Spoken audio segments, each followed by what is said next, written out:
Hello everyone, how are you all? I hope you all are well and safe at home. So today we are going to complete our lesson number 7 of Standard 5th English. Standard 5th English का lesson number 7 A Ghost and a Family आज हम complete करेंगे. इसका Hindi meaning हम समझेंगे. Page number 47 open कर लीजिए अपनी टेक्स्ट बुक में.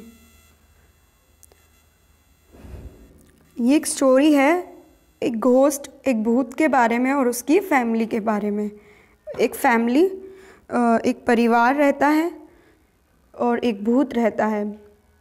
उनके बारे में ये स्टोरी दी हुई है.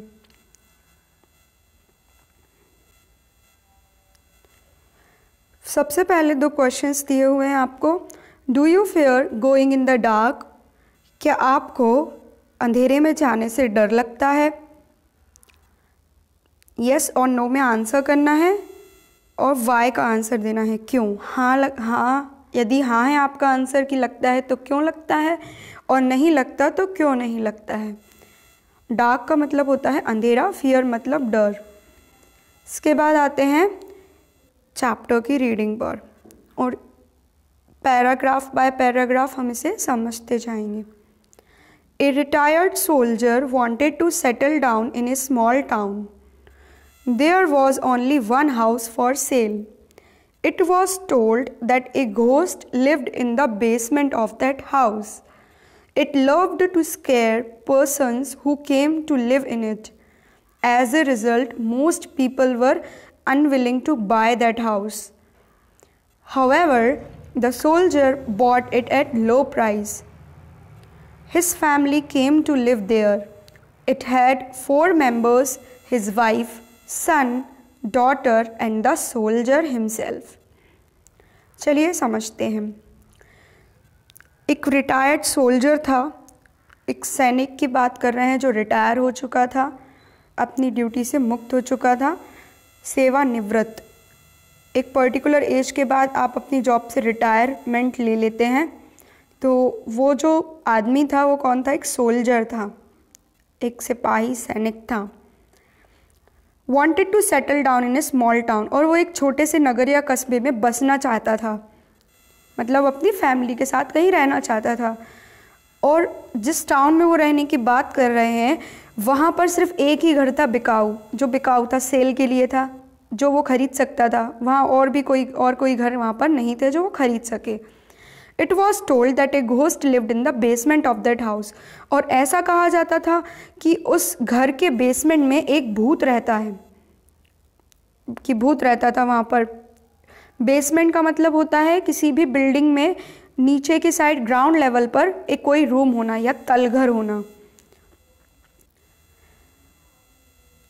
It loved to scare persons who came to live in it. और उस भूत को बहुत पसंद था लोगों को डराना. जो भी लोग उस घर में रहने के लिए आते थे वो भूत उन्हें अक्सर डराया करता था और उसे इस बात से बहुत मज़ा आता था. एज ए रिज़ल्ट, जिसका नतीजा क्या हुआ? Most people were unwilling to buy that house. ज़्यादातर लोगों की इच्छा नहीं होती थी उस खरीदने के लिए. अनविलिंग मतलब अनिच्छुक, जिनकी इच्छा ना हो. क्यों नहीं होती थी इच्छा उस घर को खरीदने के लिए? क्योंकि सब डरते थे कि भूत उन्हें आकर डराएगा और ये भूतिया घर है. However the soldier bought it in low price. हालांकि जो सोल्जर था, जो सैनिक था, उसने बहुत कम दाम में उस घर को खरीद लिया था. His family came to live there. और उसका परिवार वहाँ पर आ चुका था रहने के लिए, वो और उसका परिवार. It had 4 members. उसके परिवार में 4 सदस्य थे. कौन कौन थे? हिज वाइफ, उसकी पत्नी, सन, बेटा, डॉटर, बेटी, एंड द सोल्जर हिमसेल्फ, और खुद सैनिक. तो 4 लोग थे, husband, wife and son, daughter. One day the ghost became restless in the basement. It was in the habit of coming out of the place to frighten children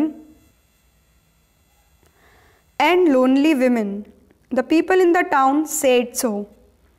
एक दिन की बात है, जो भूत था वो बहुत ज़्यादा बेचैन हो रहा था. रेस्टलेस मतलब बेचैन हो रहा था बेसमेंट में बैठा बैठा. बेसमेंट मतलब घर के नीचे जो उसका रूम था, वहाँ पर जो भूत था वो बहुत ज़्यादा बेचैन हो रहा था. और उसकी ये आदत थी कि वो अपनी जगह से बाहर आता है लोगों को डराने के लिए, बच्चों को डराने के लिए। फ्राइटन मतलब डराना बच्चों को, और अकेली औरतों को डराने के लिए वो आता था। The people in the town said so, उस टाउन, उस नगर के जो लोग थे वो ऐसा कहा करते थे कि घोस्ट सभी को डराने आया करता है। इन द आफ्टरनून, दोपहर के समय, the soldier was mending the fence outside the house, जो सैनिक था वो फेंस को रिपेयर कर रहा था। मेंडिंग मतलब ठीक करना, रिपेयर करना। फेंस क्या है, देख रहे हैं आप पिक्चर में, जो वायर फेंसिंग लगी हुई है घर के आसपास, जो वायर की बाउंड्री होती है उसे फेंस कहते हैं। तो वो उसे रिपेयर करने का काम कर रहा था दोपहर के समय अपने घर के बाहर। The ghost came out of the basement and suddenly appeared before the soldier making horrible faces. और वो जो भूत था वो बेसमेंट से अचानक बाहर आता है और अचानक उस सैनिक के, सोल्जर के सामने आकर खड़ा हो जाता है और डरावने चेहरे बनाता है। हॉरिबल मतलब डरावने, भयानक।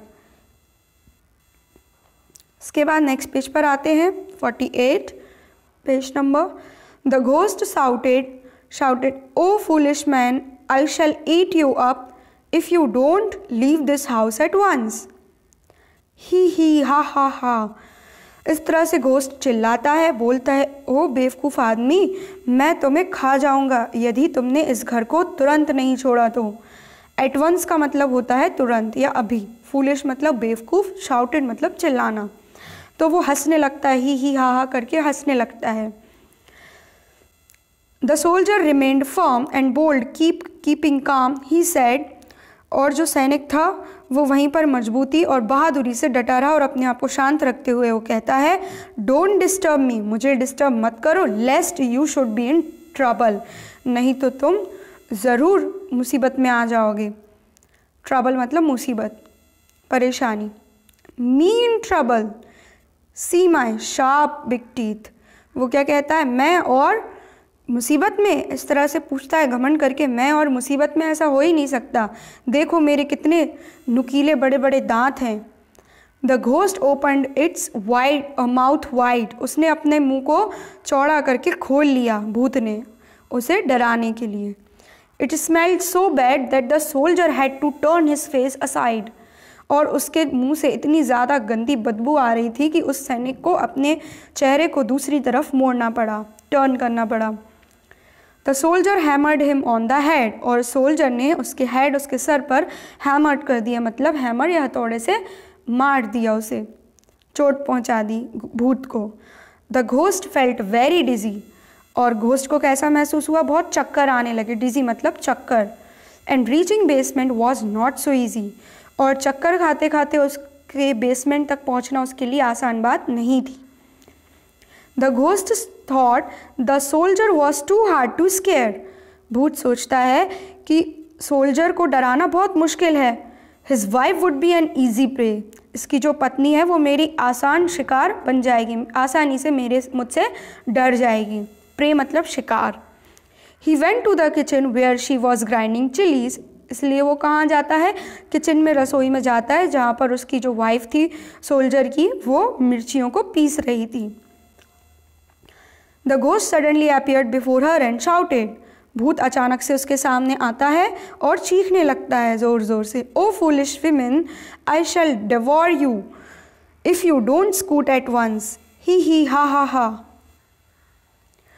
भूत कहता है, ओ बेवकूफ़ औरत, I shall devour you, devour का मतलब होता है निगल जाना, मैं तुम्हें खा जाऊँगा, निगल जाऊँगा यदि तुम अभी यहाँ से नहीं भागी। स्कूट मतलब भाग जाना, और ज़ोर ज़ोर से हंसने लगता है। The soldier's wife told the ghost to go away, soldier की जो पत्नी होती है वो घोस्ट को कहती है, भूत को कहती है कि यहाँ से चले जाओ। It was time to work, ये काम करने का समय है, नॉट टू प्ले, ना कि खेलने का। But the ghost decided to stay, soldier की वाइफ घोस्ट को डराने की कोशिश करती है, कहती है उससे कि ये काम करने का समय है ना कि खेलने का, तो तुम यहाँ से चले जाओ। लेकिन भूत नहीं मानता, भूत ने तय कर लिया था कि मैं यहीं रहूँगा। The soldier's wife took a pinch of chilli and threw it in the ghost eyes very quickly, तो सोल्जर की जो पत्नी थी उसने एक चुटकी मिर्ची ली और घोस्ट की आँखों में, तुरंत उसकी आँखों में फेंक दी। The ghost danced in pain, round and round he ran in vain. जो भूत था, घोस्ट था, वो दर्द के कारण इधर उधर भागने लगा, नाचने लगा, गोल गोल घूमने लगा और दर्द से चिल्लाता हुआ भाग गया। ही रैन इन वेन, व्यर्थ ही भाग गया, मतलब उसका कोई भी काम यहाँ पर आकर नहीं हुआ था। वेन मतलब व्यर्थ। Now the ghost thought the boy would be easy to frighten. अब भूत सोचता है कि लड़के को डराना आसान बात होगी, लड़के को डराता हूँ, इनके बेटे को। So he tiptoed to the boy who was watering plants. इसलिए वो टिपटोड मतलब होता है पैरों के बल चलना। पैरों के बल चलकर धीमी आवाज़ में चलकर लड़के के सामने जाता है। जो वो लड़का क्या कर रहा था, पौधों में पानी दे रहा था। The ghost made horrible faces and shouted. भूत भयानक या डरावने चेहरे बनाता है और चीखने लगता है, चिल्लाने लगता है। O foolish boy, I shall swallow you if you don't leave this house at once। ओ बेवकूफ़ लड़के, मैं तुम्हें निगल जाऊंगा। swallow मतलब निगल जाना, गटक लेना, यदि तुमने तुरंत अभी इस घर को नहीं छोड़ा तो। ही हा हा हा, इस तरह से हंसने लगता है। The boy shouted back. लड़का भी वापस चिल्लाता है उसको। बी केयरफुल स्ट्रेंजर, ओ अजनबी, सावधान रहना। स्ट्रेंजर मतलब जिससे आप अनजान हो, अनजान व्यक्ति, सावधान रहना। I am worst when in danger. जब मैं खतरे में होता हूँ तो मैं बहुत बुरा हो जाता हूँ, तो तुमसे ज़्यादा मैं बुरा हो सकता हूँ, तो मुझसे डरो। ऐसा लड़का उसे डराने की कोशिश करता है, उस भूत को, ऐसा कहकर। The ghost shouted again and the boy poked the hose in its ugly knows.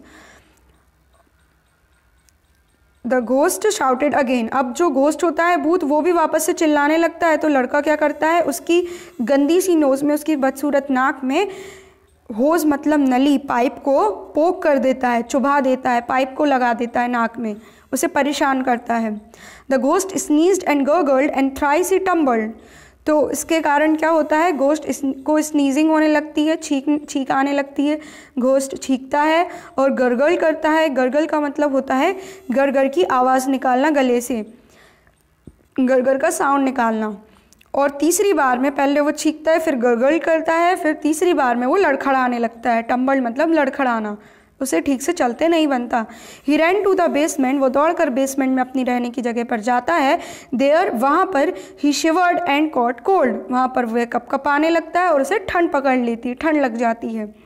शिवर्ड मतलब कांपना, कोल्ड मतलब ठंड। नेक्स्ट पेज पर आते हैं। The boy was too naughty he thought. भूत सोचता है कि ये जो लड़का है वो बहुत ज़्यादा शरारती है। The girl would be fine to frighten at last. वह कहता है आखिर में मेरे पास अब एक ही ऑप्शन बचता है कि इनकी जो बेटी है, जो लड़की है, उसे डराना ठीक रहेगा, मैं जाकर उसे डराता हूँ आखिर में। He went to the reading room where the girl was drawing a picture. इसलिए वो रीडिंग रूम में जाता है जहाँ पर बच्चे पढ़ाई करते हैं। वहाँ पर वो लड़की बैठकर ड्राइंग कर रही थी, एक पिक्चर, एक चित्र बना रही थी। She was busy on A paper. वो एक पेपर पर कुछ काम करते समय बिजी थी, बहुत व्यस्त थी, वो अपना कुछ काम कर रही थी। The ghost suddenly appeared before her and road. भूत अचानक से उसके सामने आकर खड़ा हो जाता है और दहाड़ने लगता है। O foolish girl, I shall eat you up if you don't quit at once. Hee ha ha हा। ओ बेवकूफ़ लड़की, वो कहता है, ओ बेवकूफ़ लड़की, मैं तुम्हें खा जाऊंगा यदि तुमने इस काम को अभी नहीं छोड़ा और तुम यहाँ से अभी नहीं भागे इस घर को छोड़कर। और हंसने लगता है ज़ोर ज़ोर से। The girl looked up and said angrily. Girl ऊपर की ओर देखती है, लड़की ऊपर की ओर देखती है और गुस्से से कहती है, spoiled my picture you रॉटन creature. क्या कहती है, तुमने मेरी पिक्चर, तुमने मेरा चित्र खराब कर दिया, स्पॉइल कर दिया। You रॉटन creature. रॉटन का मतलब होता है सड़ा हुआ भी और बहुत बुरा भी, और क्रिएचर मतलब प्राणी। तुम बहुत गंदे आदमी हो, तुम बहुत बुरे प्राणी हो। She poked her sharp pencil in it's I. फिर वह लड़की क्या करती है, पोक मतलब चुभाना, तो वो अपनी नुकीली पेंसिल को उस घोस्ट की आंखों में चुभा देती है। The ghost let out a cry. Ghost ज़ोर ज़ोर से चीखने लगता है, रोने लगता है। The ghost was so frightened that it could not flee. He was caught by the family. They found no ghost there. Ghost इतना ज़्यादा डर गया था कि वो फ्ली भी नहीं कर पा रहा था। फ्ली मतलब भाग नहीं पा रहा था, फरार भी नहीं हो पा रहा था। ही was caught by the family, क्योंकि वो पकड़ा जा चुका था उस परिवार के द्वारा। They found no ghost there, और उस परिवार वालों को वहाँ पर कोई भी भूत नहीं पाया गया, उन्हें वहाँ पर कोई भी भूत नहीं मिला। वो भूत की जगह कौन था? It was a greedy sly neighbour who had plotted to frighten the buyers and encroach the property. वो भूत की जगह कौन था? वो एक लालची, ग्रीडी मतलब लालची, और स्लाई का मतलब होता है बहुत बेईमानी से किया गया कोई काम या बहुत बेईमान आदमी या फिर धोखा देना। वो एक ऐसा पड़ोसी था, नेबर था, जो धोखा देना चाहता था, जिसकी मंशा धोखा देने की थी, और वो बहुत ज़्यादा बेईमान था। हु हैड प्लॉटेड, जिसने अब योजना बनाई थी क्या? टू फ्राइटन द बायर्स, कि जो भी इसको खरीदने के लिए आएगा, बायर्स मतलब खरीदने वाला, जो इस घर को खरीदने आएगा मैं उसे डराऊंगा। एंड एनक्रोच द प्रॉपर्टी, और इस ज़मीन को, इनकी ज़मीन जायदाद को मैं एनक्रोच कर लूँगा, हड़प लूँगा। तो इस स्टोरी में भूत तो कहीं पर था भी नहीं। भूत की जगह भूत बनकर कौन डरा रहा था? एक पड़ोसी जो बहुत बुरा था, जो लालची था, जो चाहता था कि इस घर को कोई भी ना खरीदे, और भूत के नाम से सब इस घर को खरीदने से डरे, और धीरे धीरे करके मैं इस घर को अपना बना लूँ, मैं इसका मालिक बन जाऊँ। बहुत ज़्यादा वो लालची था। So students, this is the end of our today's chapter, lesson number 7, A Ghost and a Family. ये चैप्टर का एंड हो गया है, स्टोरी एंड हो गई है। तो एक भूत और एक परिवार की ये कहानी थी। आई होप आप सभी को समझ में आई होगी। क्या समझ में आता है हमें इस स्टोरी से? कि हमें किसी भी परिस्थिति में घबराना या डरना नहीं चाहिए, जिस तरह से सोल्जर और उसकी फैमिली वालों ने डटकर उसका सामना किया घोस्ट का, जबकि वो घोस्ट था नहीं। वो लोग चाहते तो दूसरों की तरह डर कर उस घर को ना खरीदते या कहीं और जाकर रहने लगते, या फिर घोस्ट से डरकर भाग जाते, लेकिन उन्होंने ऐसा नहीं करा। उन्होंने अपनी पूरी बहादुरी दिखाई, और घोस्ट को अपनी बहादुरी से, उस बहादुरी के कारण घोस्ट को अपना सच बताना पड़ा, और उन लोगों ने उस घोस्ट को रंगे हाथों पकड़ लिया था। जैसा कि पिक्चर में दिखाया गया है कि घोस्ट भागने की कोशिश कर रहा है और मैन और विमेन उनको पकड़ रहे हैं उस घर के बाहर से। So students, I hope you all have understood this chapter well. We will meet very soon with our new chapter. Till then, stay safe, stay home. Goodbye everyone. Have a nice day to you all. Thank you so much to join the class.